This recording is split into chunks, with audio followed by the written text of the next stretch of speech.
Hello students, welcome to आरवेका institute of legal research. आज की वीडियो में हम कॉन्स्टिट्यूशन की सीरीज़ को आगे कंटिन्यू करेंगे। अभी तक हम कॉन्स्टिट्यूशन का इंट्रो देख रहे थे, अब हम आर्टिकल्स पर आएंगे। आज हम यूनियन एंड इट्स टेरिटरी को पढ़ेंगे, जो कि पार्ट 1 में है। सबसे पहले हम इसका मतलब समझते हैं। देखिए, यूनियन एंड इट्स टेरिटरी, अगर हम यूनियन को कंसिडर करें तो यहाँ पे यूनियन का मतलब सेंट्रल गवर्नमेंट से या यूनियन गवर्नमेंट से नहीं है। ठीक है, यूनियन का मतलब यहाँ पे क्या है? यूनियन का मतलब यहाँ पे है यूनियन ऑफ स्टेट्स। ठीक है, कि जो स्टेट हैं वो एक साथ हैं। ठीक है, यहाँ पे इसका वो मतलब है। तो स्टेट्स जो हैं उनमें हमारे अभी जो इंडिया में स्टेट्स हैं उनका कोई आपस में एग्रीमेंट नहीं है कि उनको साथ में रहना है। ठीक है, लेकिन स्टिल उनके पास कोई राइट नहीं है कि वो इंडिया से सेपरेट हो सकते हैं। ठीक है, कभी हमने सुना ही नहीं, आज तक हमने ये सुना है कि स्टेट को डिवाइड कर दिया गया है ना, दो स्टेट थे एक साथ थे उनको अलग कर दिया, या एक स्टेट में से एक और स्टेट निकल गया। But we never hear that कि इंडिया से एक स्टेट अलग हो गया, क्योंकि ये पॉसिबल ही नहीं है। ठीक है, तो इसको हमने एक यूनियन कहा है। आपको और आगे समझ आएगा। जैसे कि इसमें है आर्टिकल 1, आप आइए, इसमें है name and territory of union. ठीक है, कि ये जो यूनियन है, ठीक है, जिसकी मैं बात कर रही हूँ, ये जो स्टेट्स की यूनियन है जिसका कोई एग्रीमेंट नहीं है और जिससे जो है स्टेट्स को राइट भी नहीं है सेपरेट होने का, इस यूनियन का नेम क्या है? ठीक है, तो उन्होंने कहा इंडिया, दैट इज़ भारता। ठीक है, मतलब कि इस यूनियन का नाम क्या है? इंडिया। दैट मीन्स इस कंट्री का नाम क्या है? इंडिया। ठीक है, and it shall be union of states, और ये क्या रहेगा? एक स्टेट्स का यूनियन रहेगा। ठीक है, इसके बाद नेक्स्ट चीज़ आती है टेरिटरी। ठीक है, union and it's territory heading. तो टेरिटरी का मतलब क्या होता है? टेरिटरी का मतलब होता है क्षेत्र। ठीक है, किसी तरह का क्षेत्र, जैसे कि एरिया जिसको हम कह सकते हैं। ठीक है, तो यहाँ पे इसका मतलब किससे? क्षेत्र से। तो उन्होंने आगे क्या कहा है कि स्टेट एंड टेरिटरीज को कहाँ स्पेसिफाई किया है? फर्स्ट शेड्यूल में स्पेसिफाई किया है। ठीक है, इसके बाद हम आगे आते हैं। अब जो हमारा इसका थर्ड क्लॉज है वो क्या कह रहा है? वहाँ पे कह रहा है कि territories of India shall comprise. देखिए, अब टेरिटरी तो हमने बता दिया कि टेरिटरी कुछ होता है। ठीक है, एक क्षेत्र होता है, और वहाँ उसको कहाँ स्पेसिफाई किया गया है? फर्स्ट शेड्यूल में स्पेसिफाई कर दिया क्या क्या टेरिटरीज हैं और इन टेरिटरीज के नाम क्या क्या हैं।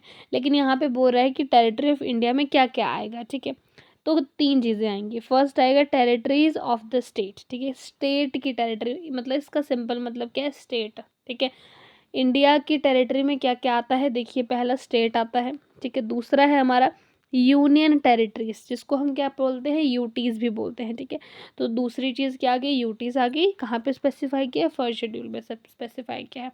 And the third thing is other territories as may be acquired. अब इसका मतलब क्या है? इसका मतलब ये है कि एक तो स्टेट आ गया, दूसरा यूटी आ गया। ठीक है, अब अगर इसके अलावा इंडिया के पोजेशन में कोई और टेरिटरी आ जाती है, ठीक है, किसी और कंट्री से, जैसे कि फॉर एग्जांपल पाकिस्तान के पास, आपको पता होगा, आधा कश्मीर हमारे पास है, आधा पाकिस्तान के पास है।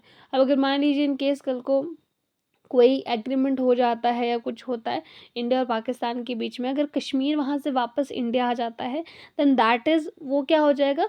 वो कौन सी टेरिटरी हो जाएगी? Other territory as may be acquire. ठीक है, मतलब जिसको हमने बाद में एक्वायर किया है। ठीक है, तो इसमें 3 तरह की टेरिटरी आ गई, स्टेट आ गई, यूटी आ गई, और कोई अदर टेरिटरी जो आपने एक्वायर की है इंडिया ने। ठीक है, इसके बाद हम नेक्स्ट आते हैं, आर्टिकल 2 है। आर्टिकल 2 में क्या है? यहाँ पे बात करता है एडमिशन और इस्टेब्लिशमेंट ऑफ न्यू स्टेट। ठीक है, तो एडमिशन और इस्टेब्लिशमेंट से क्या मतलब है?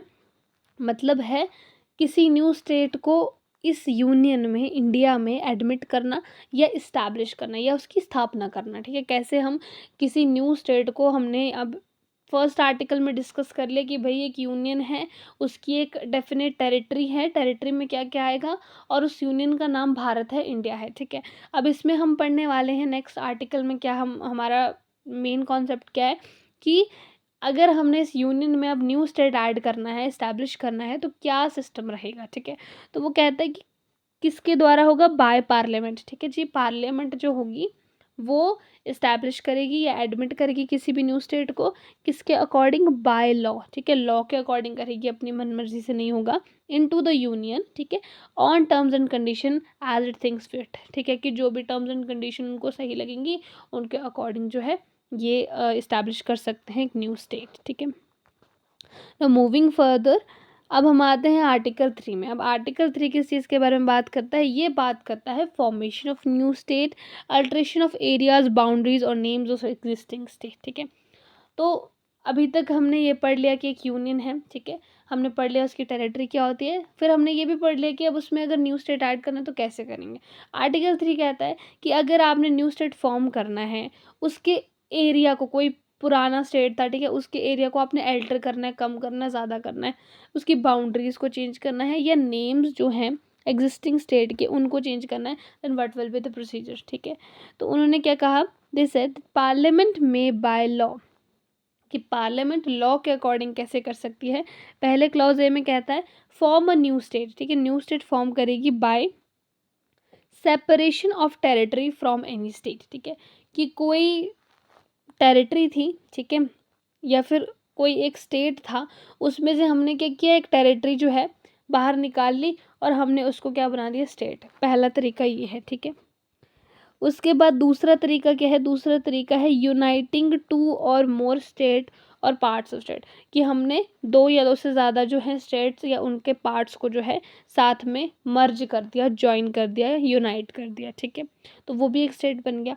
And third is uniting any territory to a part of new state, या फिर हम क्या करेंगे, किसी टेरिटरी को जो है न्यू स्टेट के साथ जो है हम ऐड कर देंगे और हम उसको भी स्टेट बना सकते हैं। ठीक है, ये कोई टेरिटरी बना सकते हैं। अब इसको मैं समझाऊंगी आपको पंजाब एंड हरियाणा के एग्जांपल से। जैसे कि हम जानते हैं पंजाब एंड हरियाणा पहले एक साथ में था स्टेट, ठीक है, अब दोनों अलग अलग हैं, पंजाब अलग है, हरियाणा अलग है।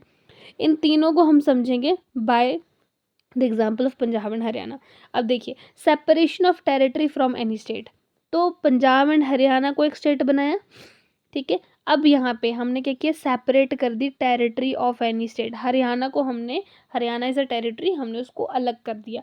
ठीक है, तो ये एक तरीका हो गया, फर्स्ट वन हो गया। ठीक है, इसी तरह से नेक्स्ट जो है हमारा सेकंड है यूनाइटिंग टू और मोर स्टेट और पार्ट्स ऑफ स्टेट, मतलब कि हमने क्या किया, दो या दो से ज़्यादा स्टेट्स को यूनाइट कर दिया। अब पंजाब एंड हरियाणा इस टाइम अलग अलग है, लेकिन अगर हम इसको कल को अगेन से ज्वाइन कर देते हैं और ये फिर से पंजाब एंड हरियाणा बन जाएगा, तो उसको हम क्या कंसिडर करेंगे, ये सेकंड वाला आ जाएगा। ठीक है, मतलब यूनाइटिंग, ज्वाइनिंग। ठीक है, उसके बाद अगर हम थर्ड पे आए, uniting any territory to a part of new state. ठीक है, मतलब कि हमने क्या किया, किसी टेरिटरी को जो है न्यू स्टेट के पार्ट में हमने इंक्लूड कर दिया। अब इसको मैं कैसे समझाऊं, अब हम जानते हैं पंजाब एंड हरियाणा जो है राजधानी क्या है, चंडीगढ़। ठीक है, और चंडीगढ़ इज़ अ यूटी, वो क्या है, यूटी है। ठीक है, अब अगर कल को Chandigarh, Chandigarh is a territory, uniting any territory, ठीक है, वो एक टेरिटरी है। अब उसको अगर कल को पंजाब या हरियाणा दोनों में से किसी एक में ऐड कर दिया जाए,